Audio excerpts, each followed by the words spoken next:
지금쯤엔 동해안 산불이 좀 잦아들었을지 모르겠습니다. 한순간의 삶의 터전을 잃어버린 모든 이들에게 주님의 위로가 함께하기를 바랍니다. 또 다시 일어설 수 있는 좋은 손길이 그들에게 펼쳐졌으면 좋겠습니다. 우크라이나에서는 여전히 포성이 그치지 않고 있습니다. 인류가 잘못된 판단을 하는 일이 없기를, 결코 우리가 이 땅에 참된 주인이 아니라고 하는 사실을 뒤늦게 깨닫는 일이 없게 되기를 바랍니다. 평화가 얼마나 소중한 것인지 우리가 아픈 경험을 통해서 뒤늦게 후회하며 깨닫는 경우들이 많이 있는데, 우리 주변에서 일어나는 이런 일로 인하여서 우리가 잃어버려서는 안 될, 늘 지켜야 될 소중한 가치를 새롭게 깨닫는 그런 계기가 되어졌으면 좋겠습니다. 3월 들어 첫 번째 맞이하는 주일인데요. 오늘 우리가 드리는 우리의 예배를 기도와 찬양을 주님께서 기쁘게 받아주시기를 바랍니다. 오늘은 여러 가지로 중요한 의미가 담겨져 있는 그런 주일입니다. 어제가 절기로는 경칩이었습니다. 잠자던 개구리가 겨울잠에서 깨어나는 때였는데요. 사실 겨울잠에서 깨어나야 할 것은 개구리보다도 우리들입니다. 때로는 바빠서, 때로는 지쳐서 나도 모르게 신앙의 잠에 들었던 우리들이라고 하면 우리들이야말로 긴 겨울잠에서 깨어나야 할 것입니다. 우리 기도해 주셨습니다만 이번 주 수요일이 우리나라의 대통령을 선거하는 대통령 선거일입니다. 정치적인 견해는 다를 수 있습니다. 그러나 우리가 한 가지 같은 마음을 가졌으면 좋겠다 여겨지는 게 있습니다. 이 나라의 미래를 열어갈 좋은 지도자를 선택하되 무엇보다도 어떤 지도자가 하나님의 뜻을 이룰 수 있는 지도자인지를 우리가 신앙인이라고 하면 살펴야 할 것입니다. 기도하는 마음으로 한 표를 잘 행사하셔서 하나님의 뜻을 이 땅, 우리 민족 어느 때보다도 중요한 시기이니까 그 사명을 감당할 수 있는 그런 지도자가 우리들이 그 행사하는 한 표 한 표의 권리가 모아져서 올바로 나타날 수 있게 되기를 바랍니다. 하나님이 이 나라 이 민족을 지키시고 사랑해 주시기를 바랍니다.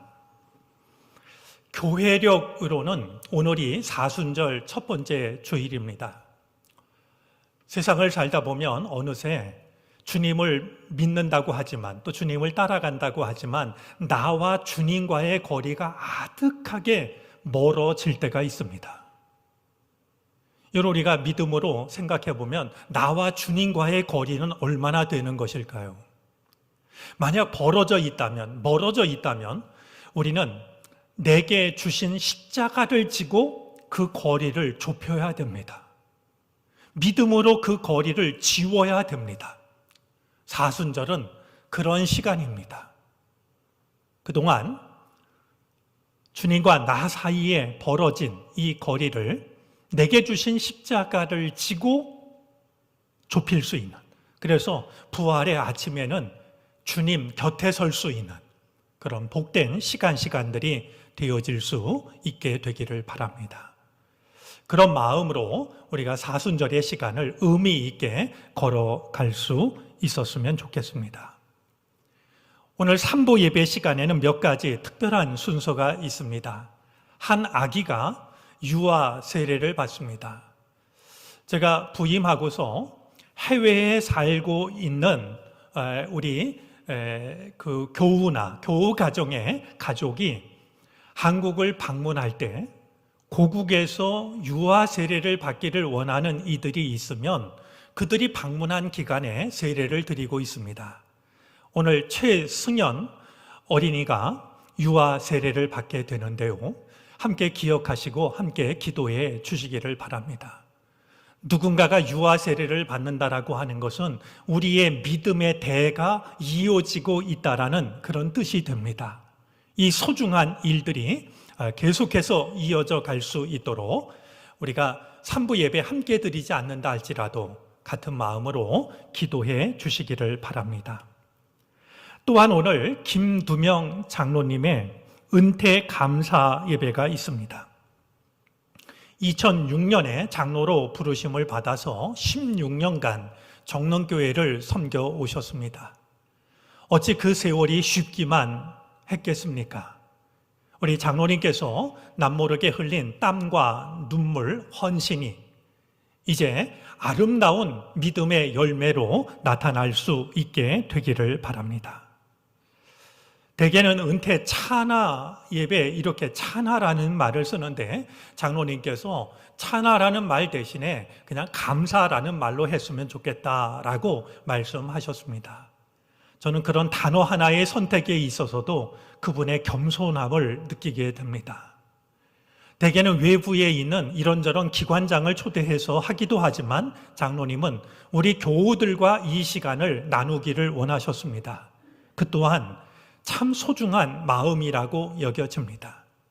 그럴수록 그분이 16년간 교회를 위해 헌신했던 시간을 우리가 고맙게 기억하고 앞날에 주님의 은총이 함께하기를 바라는 마음으로 오늘 장로님 은퇴 감사 예배, 그 예배에 임하는 장로님 우리가 고마운 마음 또 축하하는 마음을 전할 수 있는 시간이 되기를 바랍니다. 아울러 신천 임원 임직식도 있습니다.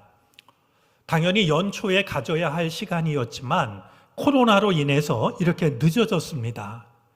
새로운 직분을 받으시고 하나님 앞에 서서 헌신을 다짐하는 그런 시간입니다. 우리 새로운 임원들이 하나님께서 주신 사명을 믿음으로 잘 감당해서 한 사람 한 사람 그분들의 믿음은 깊어지고 은혜는 더욱더 풍성해지기를 바랍니다. 그분들의 헌신을 통해서 하나님께서는 영광을 받으시고 정릉교회는 믿음 위에 더욱 굳게 서게 되는 그런 놀라운 은혜가 나타나게 되기를 바랍니다. 모두가 중요한 시간인데요. 시간은 한정되어 있습니다. 그래서 오늘 이 모든 순서의 의미를 우리가 읽은 이 성경 말씀을 통해서 함께 살펴보려고 합니다. 이스라엘과 잦은 전쟁을 벌였던 족속 중에는 블레셋 족속이 있습니다. 마침내 이 블레셋 족속은 이스라엘에게서 아주 의미 있는 승리를 거두게 되는데요. 전쟁에서 이겼을 뿐만이 아니라 이스라엘이 소중하게 생각하고 있는 법궤를 빼앗게 되었던 것입니다. 법궤는 하나님의 임재를 상징하는 것으로서 이스라엘 사람들의 마음을 하나로 모으는 구심점 역할을 하는 것이었습니다. 그 법궤를 빼앗게 되었으니 이것은 굉장히 중요하고 의미 있는 승리가 아닐 수 없었습니다. 마치 장기에서 아무리 세력이 좋아도 궁을 빼앗기면 게임에서 지는 것처럼 말이죠. 아마 블레셋 사람들의 마음이 그러했을 것이라 생각이 됩니다. 블레셋은 전쟁에서 빼앗아온 이 법궤를 전리품 취급을 합니다. 승리감에 도취했죠. 하지만 그들은 이 법궤로 인해서 생각하지 못했던 경험을 하게 됩니다. 이상하게도 블레셋 안에 법궤가 가는 곳마다 큰 재앙이 나타나는 것이었습니다. 법궤가 옮겨가는 곳마다 큰 재앙이 나타나자 5장 12절 말씀에 보면 그들의 비명소리가 하늘에 사무칠 정도가 됩니다. 좋아했던 것과는 달리 가는 곳마다 재앙이 일어나자 더 이상 블레셋 안에 법궤를 모셔둘 수 없다라고 생각한 블레셋 사람들은 그들의 사제들과 점쟁이들을 불러놓고 이 법궤를 어떻게 하는 게 좋을지를 물어봅니다. 그들의 사제들과 점쟁이들의 대답은 이러했습니다. 본래 법궤가 있던 이스라엘로 돌려보내야 된다. 다만 돌려보내되 법궤만 돌려보낼 게 아니라 그동안 우리가 잘못했던 것을 용서해 주기를 바라는 마음으로 속건 제물, 면죄, 죄를 면하게 하는 예물을 갖춰서 돌려보내야 한다 하는 것이었습니다. 이 속건제물, 면죄 제물을 보내야 재앙이 그칠 거라고 생각을 했던 것이었죠. 블레셋 땅에서 아스돗, 가드, 에글론 등지를 옮겨 다니던 법궤는 7달 만에 다시 이스라엘로 돌아오게 됩니다. 자, 이렇게 법궤를 정말 재앙을 견디지 못하고 이스라엘로 돌려보내기로 결정했지만 블레셋 사람들이 끝까지 알고 싶었던 게 있었습니다. 지금 법궤로 인해서 일어난 이 일이 우연히 일어난 일인지, 아니면 저 법궤의 주인이신 하나님께서 하시는 일인지를 알고 싶었습니다. 이 사람 마음이 그런 거 아닙니까? 돌려보내기로 하면서도 이게 정말 우연히 일어난 일 아닐까? 정말 하나님이 하신 것일까? 우리도 그런 일, 그런 순간들이 적지가 않습니다. 블레셋 사람들은 최대한의 예를 갖춰서 법궤를 돌려보냅니다. 새로운 수레를 만들어서 법궤를 실는데요, 법궤만 실었던 게 아닙니다. 말씀드린 자신들의 죄를 용서받기 위해서 면죄 제물을 준비하는데요, 재앙으로 나타났던 종기 모양을 한 금으로 만든 종기 모양 5개, 그리고 금으로 만든 쥐 5마리를 상자에 담아서 함께 수레에 실었습니다. 모든 준비를 마친 블레셋 사람들이 마지막으로 준비한 게 있었습니다. 수레를 끄는 짐승을 정하는 일인데요, 그들은 새끼가 달린 암소 2마리를 선택합니다. 어미소 2마리인데요, 이 2마리 소는 젖먹는 새끼가 있는 소였고, 또 하나는 한 번도 멍에를 메어본 적이 없는, 수레를 끌어본 적이 없는 소였습니다. 그들이 정한 기준은 매우 단순합니다. 만약에 이 2마리 소가 수레를 끌고서 법궤가 원래 있던 이스라엘 벳세메스라는 곳을 향해서 곧장 걸어가면 그동안 일어난 일들이 하나님이 하신 것이고, 만약에 가다가 걸음을 멈춰서 좌로나 우로나 돌아서면 이것은 우연히 일어난 일이다, 이렇게 판단을 하기로 했던 겁니다. 사실 이런 기준은 누가 봐도 불합리합니다. 한쪽으로 기운, 기준이죠.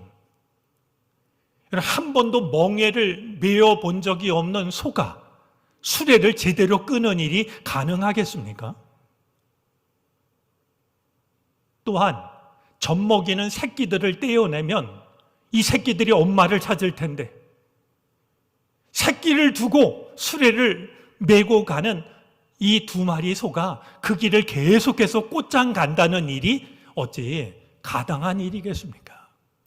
아마 그들은 되어지는 모든 일들이 우연한 일이라고 생각하고 싶었던 것 같습니다. 수레가 달린 멍에를 2마리 소가 맵니다. 겨리소가 됐죠. 나란히 걷기 시작하는데요, 그 길을 블레셋 방백들이 따르기 시작합니다. 과연 이 소가 곧장 걸어갈까? 걸음을 멈춰 좌로나 우로나 돌아설까? 소를 따르기 시작하는데요, 이게 웬일이겠습니까? 2마리 소가 벳세메스를 향하여서 곧장 걸어갑니다. 오늘 성경 말씀을 보니까 어미를 찾는 송아지들의 울음소리를 들으면서도 이 2마리 암소는 좌로나 우로나 치우치지 않았고 돌아서지 않습니다. 우리 성경은 갈대에 울고라고 이렇게 말하고 있는데요. 사번역 성경은 울음소리를 내면서 똑바로 갔다라고, 울면서도 똑바로 갔다라고 이렇게 이 말씀을 옮기고 있습니다. 수레를 따르던 블레셋 사람들이나 그 모습을 바라보고 있는 이스라엘 백성들은 지금 되어지는 일이 우연히 일어난 일이 아니라 하나님께서 하시는 일이라고 하는 것을 조금도 의심 없이 확신할 수가 있었을 겁니다. 오늘 이 말씀이 특별한 순서를 갖는 모든 분들에게 특별한 의미로 다가가는 말씀이 되어졌으면 좋겠습니다. 말씀드린 것처럼 오늘 한 아기가 미국에서 살고 있지만 고국을 방문한 시간에 부모님 품에 안겨 유아 세례를 받습니다. 저는 그 아이가 한평생 믿음의 길을 똑바로 걸어갈 수 있기를 빕니다. 세상에서는 많은 일들이 있겠지만 그럼에도 불구하고 끝까지 믿음의 길을 걸어가는 믿음의 딸이 되어질 수 있기를 바랍니다. 은퇴 감사 예배를 드리는 김두명 장로님에게도 같은 은혜가 임하게 되기를 바랍니다. 16년이라고 하는 이 시간은 벳세메스를 향해서 묵묵히 걸어 올라갔던 그런 시간이었을 겁니다. 걸음을 멈추거나 좌로나 우로나 돌아서고 싶은 순간이 왜 없었겠습니까? 걸음마다 담긴 그 마음을 다른 사람은 몰라도 주님은 아실 겁니다. 주님의 뜻을 지키기 위해서 이겨내야 했던 일들, 주님의 뜻을 이루기 위해서 참아내야 했던 일들, 헤아리기 힘들 만큼 많았을 겁니다. 그 모든 순간순간들을 주님이 기억하시고 하늘의 큰 상급으로 응답해 주시기를 바랍니다. 저는 복음의 본질을 담고 있다라고 여기는 말씀 중에 하나가 가나에서 행한 물로 포도주를 만드신 일이라고 생각합니다.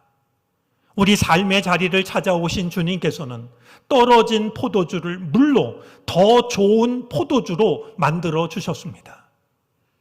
가나 혼인잔치에서 주님이 주셨던 두 가지 은혜가 장로의 직분을 내려놓는 김두명 장로님에게 함께 하였으면 좋겠습니다. 하나는 주님은 그 자리에 오셔서 신랑을 진정한 주인공으로 만들어 주십니다. 물로 포도주를 만든 분은 주님이셨지만 칭찬은 신랑이 받게 합니다. 장로님께서 그동안 헌신의 길을 걸어오셨으니 많은 사람들로부터 존중과 신뢰를 받는 이 땅에서의 인생이 참된 주인공이 되는 은혜가 임하게 되기를 바랍니다. 그날 주님이 베풀어 주셨던 은혜 중에 놀라운 은혜가 있습니다. 그것은 처음보다 나중을 더 좋게 하시는 은혜였습니다. 잔치를 주관하던 자가 신랑을 불러 이렇게 말합니다. 대부분의 사람들은 처음에는 좋은 포도주를 냈다가 나중에는 나쁜 포도주를 내는데 어찌 자네는 이처럼 좋은 포도주를 나중까지 남겨두었는가? 은퇴 이후에 이어지는 시간이 지금껏 살아왔던 어떤 시간보다도 더 복된 시간이 되어질 수 있게 되기를 바랍니다. 아울러 주님께서 정릉교회를 축복해 주셔서 우리 장로님이 남겨주신 믿음의 유산, 더 좋은 장로님들이 많이 배출되어서 믿음의 전통이 대대로 이어질 수 있는 교회가 되어질 수 있기를 바랍니다. 새로운 직분을 받아서 임직 예배를 드리는 교우들에게도 오늘 이 말씀이 마음에 새겨졌으면 좋겠습니다.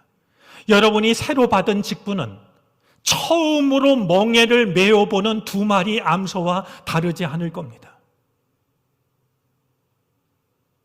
맞지 않는 옷을 입은 것처럼 어색하기도 할 거고 때로는 한 번도 메어본 적이 없는 멍에를 메고 수레를 끄는 일이 등짝이 까지는 것 같은 감당하기 어려운 순간이 찾아오기도 할 것입니다.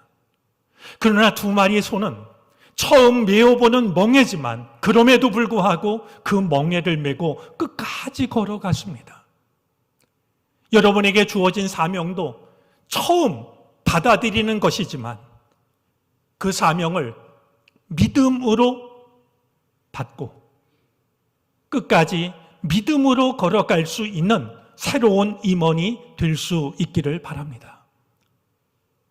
새끼들이 엄마를 찾아서 우는 소리를 들을 때 그 소리를 외면하고 길을 가야 하는 어미소의 마음은 얼마나 아프고 힘들었겠습니까? 여러분들이 주신 사명을 감당할 때 그것을 방해하는 일들이 적지가 않을 겁니다. 걸음을 멈추게 하는, 포기하고 싶은 그런 일들이 늘 찾아오게 될 겁니다.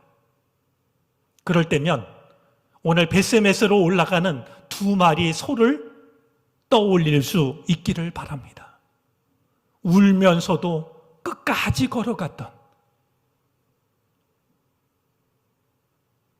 오늘 이 말씀이 주는 그 의미를 마음속에 간직하고 여러분의 헌신과 여러분의 믿음을 방해하는 일들이 그 무엇이라 할지라도 울면서라도 끝까지 믿음의 길을 걸어갈 수 있는 우리 새로운 임원들이 되어질 수 있기를 바랍니다. 그래서 그들을 바라보는 이들이 지금 이 일을 하시는 분은 하나님이시라고 하는 것을 확신하게 되는, 저 사람의 믿음과 저 사람의 의지로 하는 것이 아니라 지금 되어지는 이 일은 하나님께서 하시는 일이라고 하는 것을 인정하게 되는 이 아름답고 의미 있는 일들이 우리 새로운 임원들의 믿음을 통해서 나타날 수 있게 되기를 바랍니다. 오늘 본문 속에는 특별한 시간에 해당하지 않는 우리 모두에게 주시는 중요한 의미도 담겨져 있습니다. 말씀드린 것처럼 오늘은 사순절 첫 번째 주일입니다. 오늘 말씀을 묵상하면 선명하게 다가오는 한 사람이 있습니다. 예수님이십니다. 벳세메스로 가는 두 마리 어미 소처럼 예수님도 골고다 언덕까지 십자가를 지고 가십니다. 그런 예수님을 생각하면 오늘 본문 속에 아프게 겹치는 부분이 있습니다. 벳세메스로 끝까지 걸어간 두 마리 암소는 어떻게 되었을까요? 박수를 받았을까요? 꽃다발이 기다리고 있었을까요? 하지만 그동안 수고했다고 맛있는 음식이 마련되어 있었을까요? 그렇지가 않습니다. 이어지는 14절 말씀을 보니까 두 마리 소는 제물이 됩니다. 그것도 번제물로 불살라 바쳐집니다. 예수님이 그러셨습니다. 골고다 언덕까지 갔을 때 사람들의 박수와 환호성이 이어진 게 아니었습니다. 비난과 조롱이 이어졌습니다.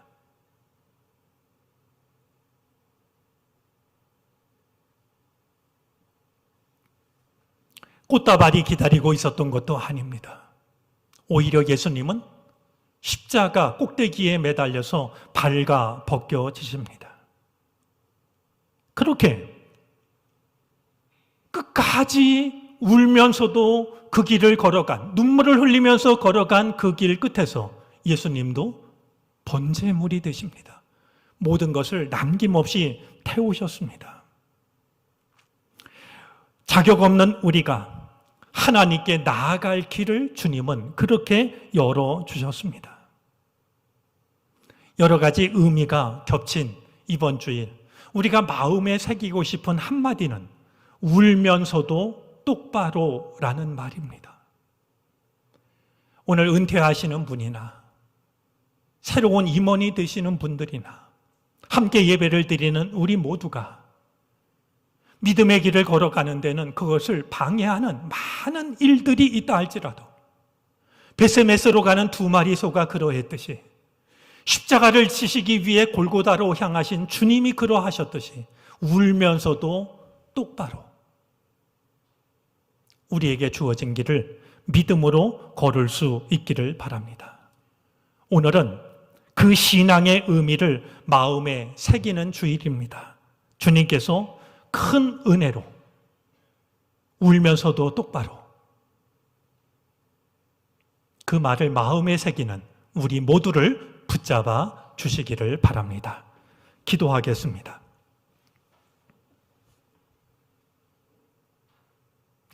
울면서도 똑바로 베세메스를 향해 걸어간 두 마리 소를 생각합니다. 고난과 수치가 기다리고 있었지만 골고다를 향해 걸어가셨던 주님을 생각합니다. 울면서도 똑바로 그것이 세상 한복판 우리가 지키는 믿음이 되게 해 주시옵소서. 우리의 약함을 아시는 주님, 그럴수록 우리가 걸음을 멈추지 않도록 좌로나 우로나 치우치지 않도록 우리에게 힘을 주시옵소서. 예수 그리스도의 이름으로 기도를 드립니다. 아멘.